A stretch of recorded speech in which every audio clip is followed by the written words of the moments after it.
15 जून को चीन ने भारत के साथ अपने गतिरोध की इंतहा को तब पार कर दिया जब उसने धोखे से भारत के 20 निहत्थे सैनिकों को मार दिया।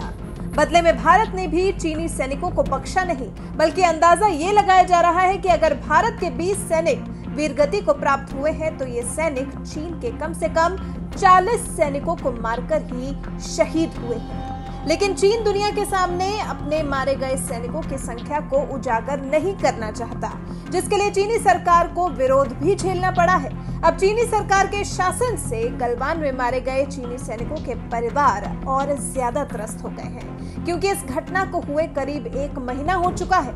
अब तक परिवार अपने बेटे, अपने भाई के शव को दफना नहीं पाए। जी हाँ, अमेरिका की एक खुफिया रिपोर्ट ने खुलासा किया है कि चीन अपनी गलतियों को छिपाने के लिए गलवान घाटी में मारे गए अपने सैनिकों के शीर्ष बलिदान को स्वीकार करने से बच रहा है। साथ ही गलवान में मारे गए अपने सैनिकों के परिवारों पर दबाव भी डाल रहा है कि वो शवों को दफनाए नहीं और ना ही कोई कार्यक्रम आयोजित करें।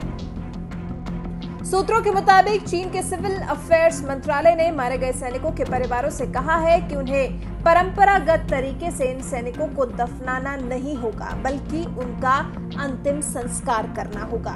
अंतिम संस्कार में कोई शामिल नहीं होगा और उसे दूर से किया जाएगा। चीन ने कोरोना वायरस का नाम देकर ऐसा करने के लिए कहा है। चीन की कोशिश है कि गलवान में उसे हुए नुकसान के बारे में किसी को भनक तक न लगे। इससे निश्चित तौर पर मारे गए सैनिकों के परिवारों में सरकार के प्रति गुस्सा है। ये लोग वीबो और अन्य सोशल मीडिया के माध्यम से अपना दुख बांट रहे हैं। चीन को डर है कि सैनिकों की कब्र की फोटो कहीं सोशल मीडिया पर वायरल ना हो जाए, जिससे उसकी छवि को गहरा धक्का लगेगा।